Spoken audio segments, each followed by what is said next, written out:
May chicken wings ka? Tara, gawin natin.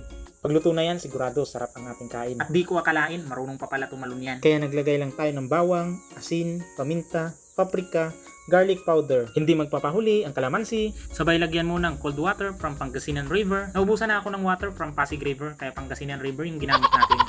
Kapag ganito na nga at nag-combine na lahat ng iyong ingredients, i-marinate mo na lang yan until 1 hour. Pero mas maigi kung i-overnight. After ng 1 hour natin ay ito na siya. At i-coat na natin yan sa cornstarch. Dahil naghihintay na yung mainit na mantika natin. At hintayin lang natin yan maging golden brown. Alam nyo naman siguro yung kulay brown.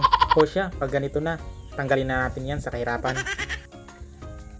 At sa isang kawali, maglalagay lang tayo ng butter dahil gagawa na tayo ng sauce niya. Naglagay lang tayo ng garlic, ketchup, kaunting suka para hindi mabilis masira, at soy sauce, sugar, at meron tayong barbecue powder. Nasa inyo na rin kung gusto nyo ng maanghang. Kung para sa'yo, okay na itong timpla ko. Ilagay mo na yung manok mo. At imikos-mikos mo lang ulit hanggang mamuti ang mata mo. Hoy, gutom na pala. Kapag namuti na yung mata mo, ibalik na natin yan sa normal. O siya, ito na. At lagyan lang natin yan ng sesame seed.